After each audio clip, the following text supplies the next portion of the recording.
Hola, ¿qué tal amigos? Bienvenidos a nuestro programa especial donde analizaremos los casos del asesinato de Robert Serra y de los colectivos. Para ello tenemos invitados de lujo, nuestros periodistas especializados en una amplia trayectoria en materia de sucesos. Tenemos a Rona Risque, que trabaja en Runrunes, Sebastián Barraez en Quinto Día y Javier Ignacio Mallorca, que trabaja en El Nacional. Bueno chicos, bienvenidos a este programa especial. En principio, queremos contarles o queremos aclarar que el presidente Maduro hace unos minutos mostró en rueda de prensa a medios internacionales pues unos videos que supuestamente tenían detalles importantes sobre el caso Serra. Uno de ellos, un video de seguridad de la casa, muy cortos, un video de 11 minutos aproximadamente, y una supuesta confesión de uno de los autores materiales del hecho. Vamos a empezar cronológicamente en lo que pasó el 1 de octubre, el día que pues asesinan a Robert Serra. ¿Qué es lo que pasa allí? ¿Quiénes son los cuerpos de seguridad que llegan al lugar? Y aquí ya empiezan varias irregularidades en lo que es la recolección de las pruebas de los medios de seguridad del Estado al llegar al lugar del suceso. ¿Quién habla primero con eso? Bueno, el video que presentó el presidente Maduro contribuye a aclarar algunas cosas, pero también deja muchas dudas. Lo que ocurrió el 1 de octubre, contrario a lo que dijo en su oportunidad el ministro Rodríguez Torres, que fue a las 10:30 de la noche, según su primera declaración, ahora entendemos que fue a las 9:25 por allí, si la memoria no me falla, y que fue una acción muy corta en la que participaron 6 personas. Básicamente, ¿qué ocurre? A Serra lo someten en la planta superior de la vivienda, le colocan alrededor de la cabeza una cinta adhesiva bastante apretada, porque en las fotos que hemos podido apreciar, que han sido divulgadas pero que no se pueden poner en pantalla, vemos que en las livideces que muestra el cadáver están surcos en el cuello. Esos son surcos dejados por la cinta adhesiva que tuvo colocada bastante tiempo, y lo ultiman básicamente con heridas hechas con un objeto punzante, probablemente un punzón, un destornillador, en el pectoral izquierdo. Hay que observar un detalle allí. Esas son heridas que aparentemente son poco profundas. ¿Y por qué digo esto? Es decir, no se enterró el arma por completo, porque en las fotos no se muestra evidencia del tatuaje de los mangos del arma, que generalmente quedan, más aún cuando pasa un tiempo y el cadáver es analizado en la morgue. Entonces fueron heridas hechas con cierta técnica, esto es importante decirlo. Da la impresión de que a Serra lo someten con la finalidad de que suministre alguna información. Habíamos pensado por el testimonio que da Rodríguez Torres inicialmente, que este proceso había sido mucho más prolongado de lo que en realidad fue. ¿Y el hecho cuál es? Que a Serra, de la casa de Serra, sacan armas y dinero. Eso es lo que está constatado. Más allá de eso, uno no puede decir, porque eso forma parte de las investigaciones. Sin embargo, lo que está comprobado hasta el momento es que hubo un homicidio, lo que llamarían en fiscalía un homicidio en robo. Ahora, se supone que no hubo violencia al momento de violentar, de abrir la puerta de la casa de Serra. ¿Esto no indicaría que los asesinos conocían a Serra? ¿Por qué los dejan entrar? E incluso, ¿cómo es posible que si el diputado tiene tantas medidas de seguridad, cámaras de seguridad, escoltas, cómo es posible que puedan pasar por encima de esas medidas de seguridad y entran estas personas? Bueno, como lo demuestra incluso el video y el testimonio del presidente, una de las personas involucradas en el homicidio era el jefe de escoltas del diputado Robert Serra, que por cierto llama mucho la atención que un jefe de escoltas sea un joven de 21 años. No creo que sea lo ideal para un diputado, o sea, una persona con tan poca experiencia, sobre todo cuando el presidente dice que el diputado Robert Serra había sido amenazado y por eso tenía todas estas medidas de seguridad. Aparte de eso, bueno, esta persona sabía cómo entrar a la vivienda, cómo acceder a la vivienda, por eso no se forzaron las cerraduras, no hubo ningún tipo no se violentó nada. Esta persona, bueno, entra y como se ven en los videos, someten a la asistente del diputado, María Herrera, al diputado, y lo que no termina de quedar claro es efectivamente cuál es la motivación. O sea, todavía, a pesar de lo que habla o lo que dijo el presidente hoy, de que esta persona fue contratada por paramilitares y etcétera, una banda, un colombiano, no queda muy claro. O sea, no está claro quiénes son los autores intelectuales de esa supuesta contratación, ni cuánto se le habría pagado a este joven. Este joven incluso confirma en su testimonio divulgado que él o sea, que él se molestó y tuvo una discusión con el diputado, que es lo que se había venido diciendo, que había sido parte de su declaración, y que su discusión había motivado que él contactara a unos delincuentes que lo acompañaron a cometer un robo, y que después, bueno, terminó con el asesinato del diputado. Sí, esto es bastante confuso, contradictorio. La versión que se ha tratado de tejer desde el oficialismo habla de una especie de cadena de órdenes en la que hay un autor intelectual que no participa en el hecho, pero lo único que está realmente constatado es que hay 6 personas, y en la última declaración que da el presidente se da a entender que allí también está incorporado el autor intelectual. Entonces sería un crimen sumamente extraño, porque si hay un autor intelectual es precisamente para no participar en la ejecución del hecho como tal. Es decir, se establece cierta distancia, incluso dentro de esa cadena de órdenes se difumina la identificación de este autor intelectual, y lo único que permite generalmente constatar su existencia es o inteligencia de comunicaciones o el rastro de algún pago. Hasta ahora eso no está verificado. Lo que está es precisamente lo que se muestra en el video, y algo que además había sido reportado ya, es decir, un homicidio en robo en el que participan 6 personas de alguna manera. Correcto, el video no indica nada más de lo que se sabe, porque es que además no hay información oficial, es mucha información extraoficial que se ha recogido del caso. Por ejemplo, llama la atención que varios personeros del gobierno hayan querido involucrar sentimentalmente a Robert Serra con la compañera. Incluso Jorge Rodríguez había dicho que lamentaba la muerte de Robert Serra y su joven esposa cuando da la noticia. Estas cosas también llaman la atención. ¿Por qué se quiere? ¿Cuál es la intención del gobierno de hacer ver esta parte a María Herrera como su asistente en principio, como su pareja? ¿Por qué quedan estas interrogantes? ¿Qué más interrogantes hay en el caso? No, yo creo que, a ver, yo no sé en especificaciones, verdad que los colegas Ronnie y Javier Ignacio pues obviamente manejan mucho más ese tema. Yo no soy precisamente periodista de sucesos, pero lo que sí sé sobre este caso es que un poco respondiendo a una pregunta que se hace Ronald en relación con por qué era tan joven o es tan joven el escolta, el jefe de escolta. La verdad es que Robert Serra, a raíz de la muerte de un escolta, empezó a tener como protección al colectivo 5 de marzo. De ahí viene una estrecha relación en la que incluso este colectivo asume la protección de Robert Serra de manera formal e incluso con conocimiento de los cuerpos de seguridad y del propio Ministerio del Interior y Justicia. Y un detalle que yo creo que es importante resaltar es que este colectivo venía, digamos, de alguna manera se involucró, queriendo no, dentro de lo que es una guerra de los colectivos que se originó a raíz de la muerte de Juan Montoya en febrero, cuando también murió el joven estudiante Basil. Y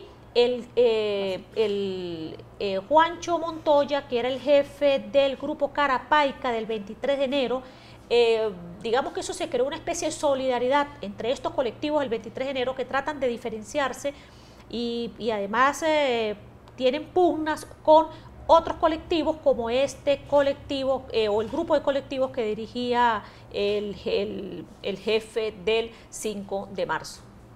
Correcto. Ahora, una pregunta. Ellos quieren vincular al presidente Maduro, pues en las declaraciones que dio recientemente, dice que ya tienen identificados a los autores intelectuales y que serían paramilitares colombianos. En principio, pues sin tener pruebas y a pocos días de lo que había ocurrido con Robert Serra, ya ellos estaban culpando al fascismo ya estaban diciendo que la oposición y que incluso el expresidente colombiano Álvaro Uribe Vélez estaba detrás de este caso. No se habló jamás de los colectivos, que de eso vamos a hablar más adelante. Vamos a ver esas declaraciones que dieron Diosdado Cabello y el presidente Maduro. ¿Y quiénes están detrás de todo esto, en verdad? ¿Alguien puede estar pensando por la forma que aquí está el AMPA común detrás de todo esto? No, hermano. Aquí está el fascismo que está en contra de la revolución bolivariana y en contra de la felicidad del pueblo. No le demos vueltas, en verdad, a eso, ¿vale? No le demos vueltas. Los autores intelectuales, estoy más que seguro, están fuera del país por las informaciones que manejo. Apuntan hacia Colombia.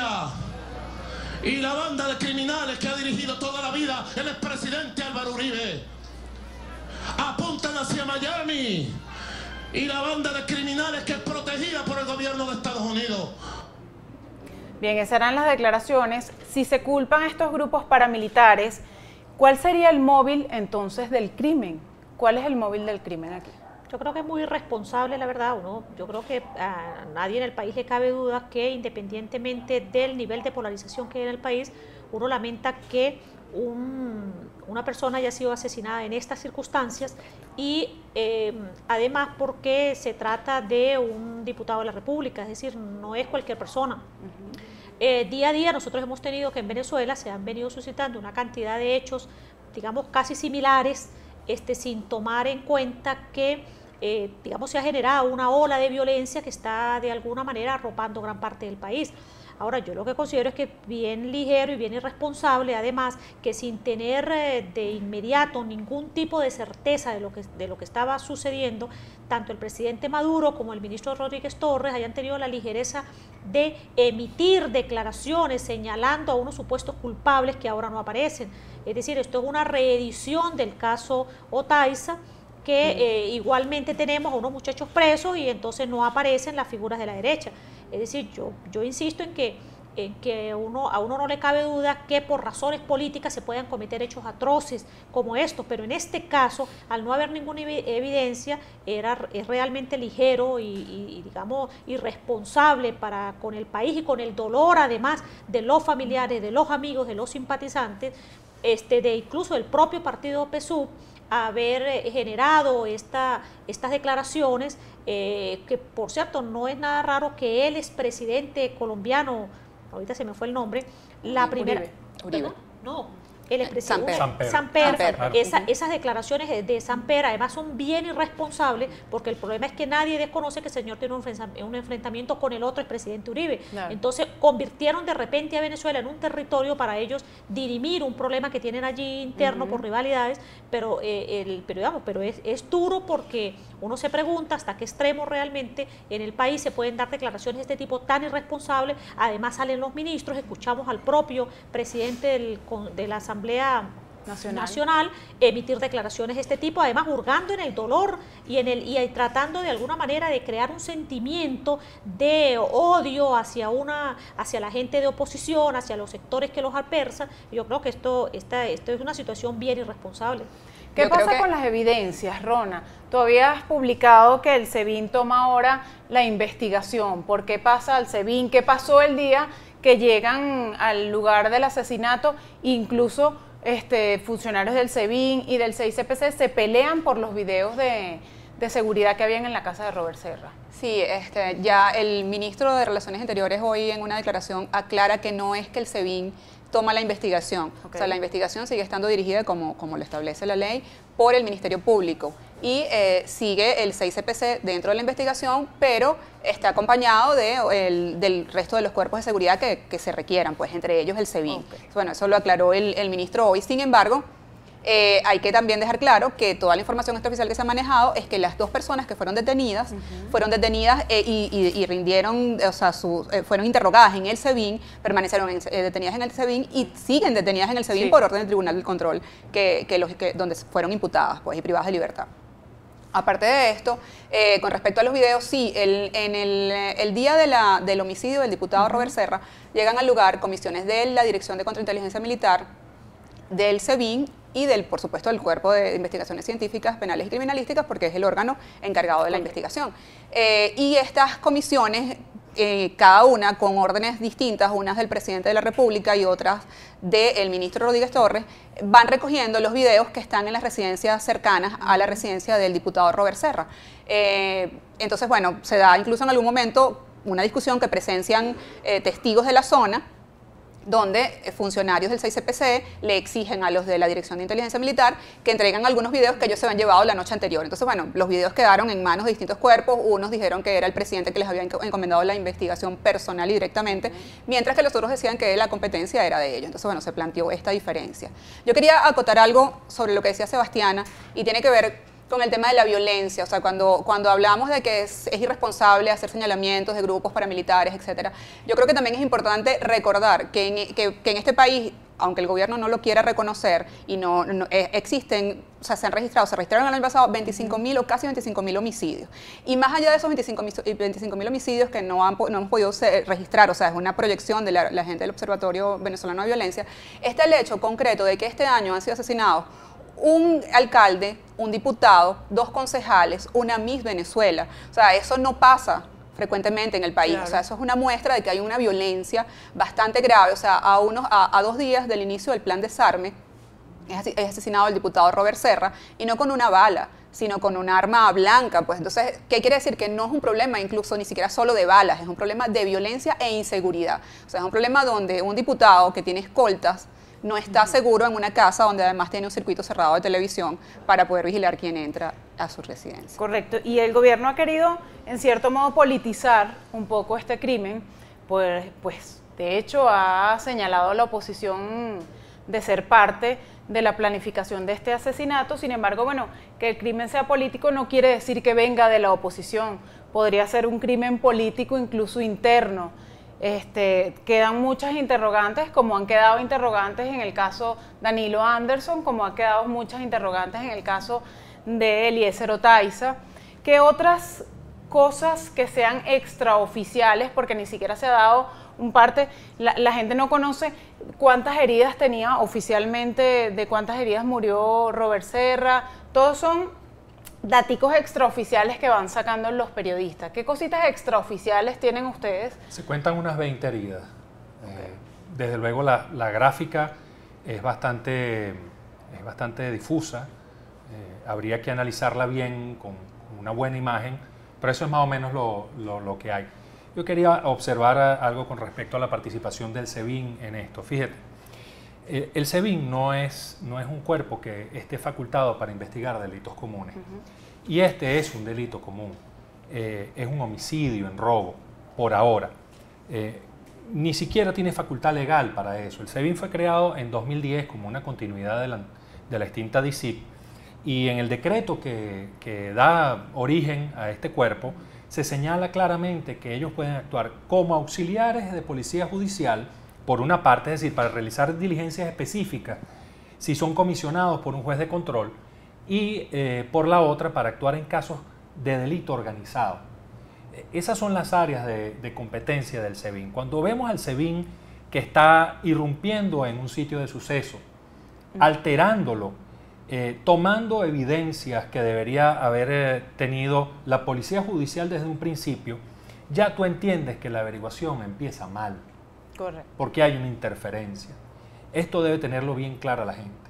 Hay un cuerpo de seguridad que está interfiriendo en la labor de la policía judicial. No sabemos con qué fin. Tenemos el precedente Anderson, que pasó más o menos lo mismo. Y ya vimos la cantidad de montajes que le dieron tanto trabajo a los colegas. Años de trabajo para poder entender que había una versión distinta a la que se había trazado desde el oficialismo o desde los voceros oficiales. Ahora vemos lo que está ocurriendo con el caso Serra. Es muy preocupante. Sí. Muy preocupante porque estamos hablando, Francia, para cerrar la idea, de una serie de declaraciones que no están sustentadas en evidencia. Correcto.